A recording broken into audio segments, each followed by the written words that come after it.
So hey guys, welcome back to my channel once again. र स्वागत छ तपाईहरुलाई मेरो च्यानलमा। र आज चाहिँ हामी सिलगढी झरिरहेको छौं किनभने आज मेरो हन्टरको फर्स्ट सर्भिसिङ छ र 500 400 समथिङ त्यस्तै कति कुदेको छ र सिलगढी पुगिन्जेलसम्म चाहिँ सायद 500 क्रस गर्ने वाला छ। र त्यसैले गर्दा हामी जाने छौं सर्भिसिङको लागि, फर्स्ट सर्भिसिङ मेरो हन्टरको। So join guys, let's go. So guys, हामी चाहिँ फिलहाल चाहिँ रंगुल पुग्नु लागेको छौँ है। घरबाट निस्क्यौँ, त्यहाँदेखि पर पल्युसन बनाउनु थियो मेरो, पल्युसन बनाएर है। त्यहाँदेखिको एकछिन तेल रिफिल गऱ्यौँ भनौँ न, रिफिल गऱ्यौँ। अन्त रिफिल गरेर चाहिँ सिधै आएको जलगादेखि सिधै यता सिलगढी साइड। अन्त आज चाहिँ कर्सियङ हुँदै जाने। अस्ति हामी मङ्पू हुँदै गएको थियौँ नम्बर प्लेट लगाउन, र आज चाहिँ यहाँबाट जानुपर्छ। यो बाटो चाहिँ अलिक के छ भन्दाखेरि चाहिँ यसो धुम्मसम्म पानी परेको छ भने यस्तो चिप्लो हुन्छ कि यो बाटो। तपाईँहरू एकदम बाइक टु व्हिलर छ भने चाहिँ यो बाटो चाहिँ यसो धुम्मसम्म घाम लागेको छ भने चाहिँ बाटो चिसो छ भने चाहिँ एकदम जोगेर आउनुपर्ने छ गाइस यो बाटो चाहिँ। किनभने योतिर प्रायः त्यही उयो के भन्छ बाटोहरूमा चिप्लो भएर एकदम चिप्लिने डर हुन्छ। जग्गा चाहिँ यहाँनिर कता जग्गा चाहिँ घाम पर्दैन, त्यसले गर्दा कता चाहिँ विन्टरतिर त झन् एकदम ब्ल्याक आइस त्यो देख्दैन पनि, त्यस्तो जामिने चान्सेस पुरा छ यो बाटोमा। रङ्गुल डिँदा चाहिँ त्यस्तो चान्सेस छैन। सो है त्यस्तै हो, कुराकानी भइरहेको छ। यो चाहिँ 10:30 बाइक निस्कुन रमाइलो, कति बेला पुग्नेहरू पर्छ, कति बेला पुग्ने बाटो फेरि यहाँनिर एकदम उपर खाएको भन्दा पनि के भन्नु, उचालेको भनौँ न, फाल्टाफुल्टी के भन्नु, उचालेकोले उखालेकोले बहिनीलाई उयो के भन्छ प्रब्लम भएर हो। अन्त यहाँ गर्दै बसिरहेको छ। यो गाई सुनामा बजार भिडियो राख्नुहोस् होला तपाईँहरूले पनि, भिडियोमा त्यस्तै नराख्छु हामी। अब बहिनीको स्कुल पनि आइपुग्यो। यहाँ चाहिँ होली क्रस स्कुल हो गाइस है, बहिनीको स्कुल। यहाँ चाहिँ हाम्रो बहिनी पढ्छ।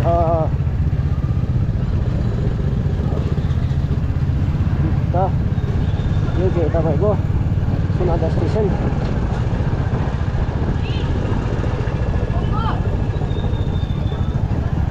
घुम स्टेसनदेखिको आउने नेक्स्ट स्टेसन चाहिँ यही हो गाइस है, सुनादा स्टेसन। यहाँ के हुँदैछ खालको चाहिँ के भएको कुनै आई डोन्ट आइडिया के हुन लागेको यहाँ।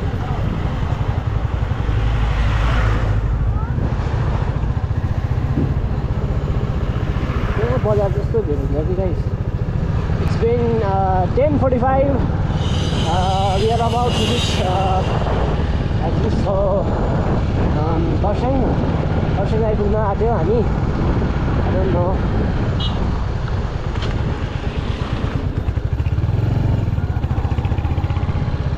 फेरि किराहरू आँखातिर आएर पस्नु है गाइस, सानो पर्छ।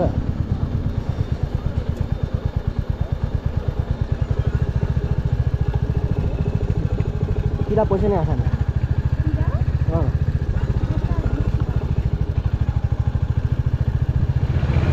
We have reached Khorsaङ right now. है गाइस, इङ्ग्लिस मेरो कस्तो लाग्यो गाइस है। इङ्ग्लिस पनि फेरि केटा खतम छ नि गाइस। फेरि अब यहाँनिर चाहिँ यस्तो अब यहाँनिर चाहिँ जाम बस्ने खालको चान्सेस छैन गाइस है, किनभने बाटो सानो छ हो। मेन बजार सिटीतिर चाहिँ बजार के भन्छ बाटै सानो छ यहाँतिर चाहिँ। त्यस्तै छ पाहाड जिन्दगी, पाहाडे जिन्दगी यस्तै छ। त्यहाँ पकाइँदैन नि खासमा। कहाँ पकाइन्छ भन त?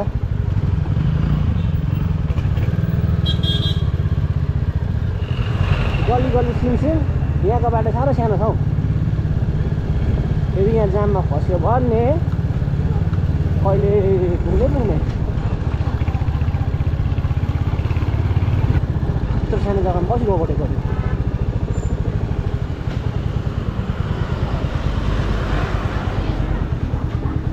There is no place to overtake here. Wow, what an English. र हामी चाहिँ फिलहाल चाहिँ त्यो रोहिणी गेट छुएर पनि ओह्रालो झर्दैसँग गाई हेरिराख्नु चाहिँ गाई छेर्दा र आज चाहिँ के भयो भने चाहिँ मौसमले हामीलाई पुरा च्यालेन्ज दिइरहेको छ है गाई। मौसम हेर्नुहोस् न, मौसम कहिले घाम लागिदिन्छ, कहिले हुस्सो आइदिन्छ, कहिले अँधेरो भइदिन्छ। के हो है गाई, दार्जिलिङको मौसम यस्तै हो। तपाईँहरू जसलाई थाहा छैन, दार्जिलिङको मौसम यस्तै हो गाइस, यस्तै हो। यो टर्निङतिर चाहिँ एकदम हेर्नुहोस् त, एकदम मखन सबै मजा आउँछ है यो कुदाउनु त। अन्त गाइस अस्तिर राम्रो मेरो हात सेट भएको छैन, अहिले चाहिँ मजाले हात सेट भइसकेको छ हो। मखन कुदिन्छ नि त यसरी, स्लोमा कुदिन्छ यसरी होइन गाइस। हेर्नुहोस् अन्त टर्निङमा यसरी अन्त चेक आउट द नजारा गाइस, चेक आउट द नजारा। बाटोमा पनि हेर्नुपर्छ, सिनेरीमा देख्नु हुँदैन। Check this out guys, check this out.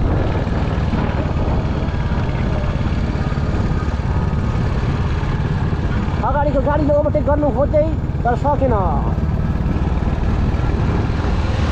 टर्निङमा overtake गर्नु हुँदैन, यसरी गाडी आइदिन्छ हुट। त्यसैले एकदम जोगेर यो ओह्रालो चाहिँ टर्निङ मस्त छ, सिनेरी मस्त छ, गाडी तर मस्त आइदिन्छ हुट। वेलकम टु रोहिणी आइपुग्यौँ हामी। गरम निकै हुँदैछ यहाँनिर चाहिँ, त्यसैले गर्दा चाहिँ अब बाटोमा कता रोकेर चाहिँ ज्याकेट खोल्नु पर्ने छ। तलतिर अलिक तेर्सोमा आएर रोक्नु होला।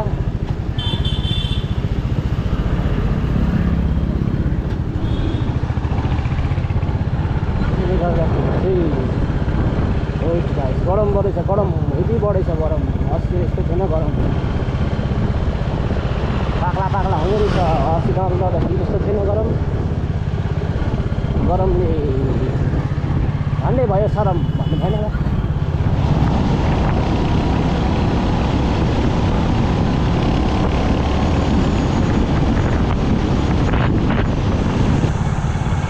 सुकुनाको जङ्गल पनि आइपुग्यौँ हामी, क्रस गर्दैछौँ। मजाको छ बाटो पनि, मजाले जङ्गलको बिचमा मिठो मजाको फ्लोइमा एकदम।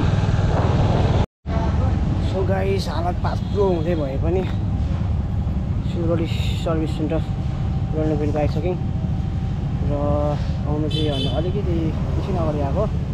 सबै त्यहाँनिर एन्ट्री सेन्ट्री सबै भइसकेर एन्ट्री सेन्ट्री गरायौँ। एन्ट्री सेन्ट्री गराएर अब खै कति 4 बज्ने कति 5 बज्ने कति भन्दैछ। छिटो गरी माग्नु त मागेको छु मैले, तरै पनि अब हेरौँ कसो छिटो गरिन्छ या गरिँदैन हेर्नुपर्छ। र गाइस सर्भिस सेन्टर चाहिँ यहाँ हो, यो सर्भिस सेन्टर हो। थुप्रोकै बाइकहरू लिएर आएको छ क्या यहाँनिर। हेर्नुहोस् यहाँनिर बाइक लिएर यहाँतिर सबै गरिदिएको छ। त्यहाँदेखि क्लासिक, त्यहाँदेखि हिमालयन 450, त्यहाँदेखि हिमालयन स्ट्यान्ड छ, त्यहाँनिर क्लासिक भइहाल्यो। क्लासिक यही पर निस्किरहेको छ। अन्त यहाँ क्लासिक रहेछ। मेरो अन्तर चाहिँ यहाँनिर छ, बसिरहेको छ। अब कति बेला हो कुनै कति बेला गर्ने चाहिँ अब थाहै भएन, हेर्नुपर्छ। थुप्रै हाम्रो रोडले पनि भइसक्यो यहाँनिर बाइकहरू। अन्त खोइ कति गर्नु टाइम लाग्छ। हामी वेटिङ रुममा बसिरहेको छु। बहिनी चाहिँ वेटिङ रुममा एसी ताप्दै बसिरहेको छ। हेभी गरम भएर अन्त गरम भएर यो हालत छ, यस्तो भएर छ यस्तो छ चाहिँ। अन्त मजाको सबै बढिरहेको छ रोडमा छ। त्यहाँदेखि पर क्लासिक छ, थुप्रै रहेछ। एउटा बाइक त आउट भइहाल्यो। अब मेरो बाइक हाल्छ कि भन्ने आएको छ। अब यदि भिडियो बनाउनु पाएँ भने भिडियो चाहिँ बनाउँछु होला म, हेरौँ न। यहाँ चाहिँ गरमले पाकिरहेको छ, कालो चाहिँ नि कालो रहेछ। गाइस मेरो हल्टर उनी आइरहेको छ हो। अन्त यहाँ सुमिराले क्यामेरामा झाँक्दै हेरेछ। अब स्ट्यान्डमा लडाउँछ होला, के भन्छ राख्छ र त्यहाँदेखि म जान्छु भिडियो बनाउनु के कसो गर्छ हेरौँ न होइन गाइस के हुन्छ। सुरु भयो गाइस, यहाँ चाहिँ गर्छ अब इन्जोय गर्नु छैन होला होइन।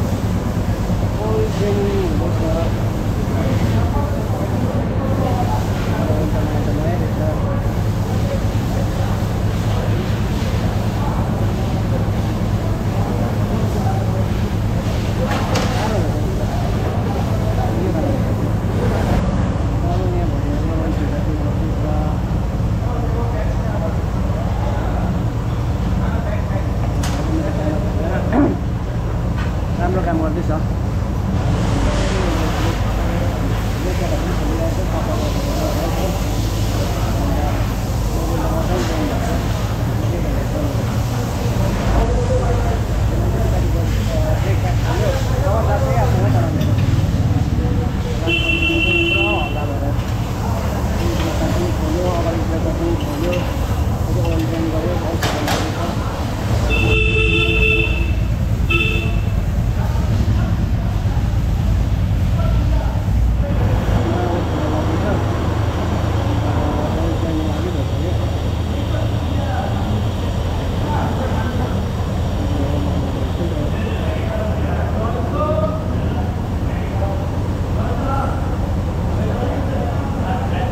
ओइलमा भिजाएर लाउँछ होइन? ओइलमा भिजाएर लाउँछ होइन? नभिजाएर लाउँयो? ओइलमा भिजाउँदैन नि त? त्यतिकै फिक्स गर्नु? अहिले अब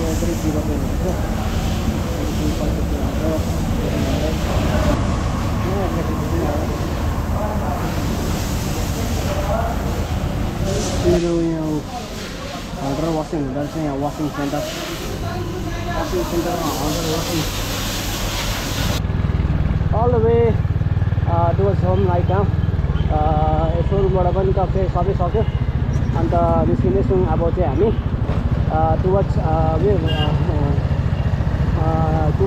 are heading towards Darjeeling More right now. कस्तो लाग्यो गाइस मेरो इङ्ग्लिस कस्तो लाग्यो दार्जिलिङ मोडपट्टि लाग्दैछौँ हामी। यहाँ चाहिँ पर हुँदानुपर्ने रहेछ उता विशाल हल पटेर जाउँ भनेको चाहिँ त्यहाँ देखाएन गुगल म्यापले जहाँ देखायो त्यहाँ जानु पऱ्यो होइन गाइस। यस्तो छ जिन्दगी एकदम मजाको भएर एकदम स्मुथ भिडियो अर्को आएर छ सर्भिसिङ कतिको कभर पनि मजाको इमेलहरू फेरेर सबै ओल्ड फोल्डर फेरेर मजा हुँदैछ।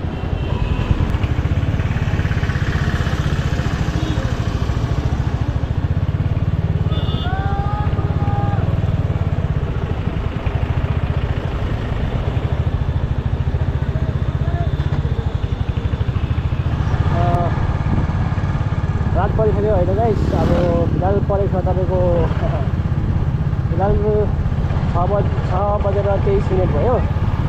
अन्त हामी सालबारीमा अब जस्तै 8 बजी या 8:30 9 बजीसम्म घर पुग्छौँ होला। अब यसो अँध्यारो भइसकेको छ। अँध्यारोमा त्यस्तो राम्रो केही देख्दैन पनि भिडियो बनाएर पनि फाइदा छैन। एकछिन दिदीहरूमा बस्यौँ होइन दिदीहरूमा बसेर हल्का खाजा खायौँ। खाजा खाएर वापस फेरि रोहिनीपट्टिबाट हामी फर्किँदैछौँ गाइस है। अब सिधै घर पुगेर कुरा गरिन्छ कि यहाँ के हुन्छ कसो हुन्छ त्यसरी त त्यही हुन्छ अब guys. So guys this is the next day. अनि हिजोको बिल यस्तै थियो। फर्स्ट सर्भिसिङमा के भयो भन्दाखेरि चाहिँ तपाईँको पहिला ओइल चेन्ज गरिदियो, त्यहाँदेखिको चेन लिभ स्युप गरिदियो, ओइल फिल्टर चेन्ज गरिदियो, ब्रेक प्याड सफा गरिदियो। अन्त मेरो ब्रेक लिभर भाँचेको थियो त्यसको नै त्यति नै छ बिल। अरू त कम छैन त्यति। कमसेकम टोटल अमाउन्ट छ मेरो 1316 रुपियाँ र 1320 रुपियाँ चाहिँ काट्यो चेन्ज पैसा नभएर। केही छैन अरू चाहिँ टिप्स भन्दा मिलिहाल्यो नि त होइन। त्यही छ गाइस है यति नै थियो भिडियो र बिल हेरिहाल्नुहुन्छ तपाईँलाई म फोटो पनि हालिदिन्छु के कस्तो कति लाग्यो भनेर। र आजको लागि यति नै। जो जो नयाँ हुनुहुन्छ सब्सक्राइब गर्नुहोस् होला। So see you guys in the next video. Peace out.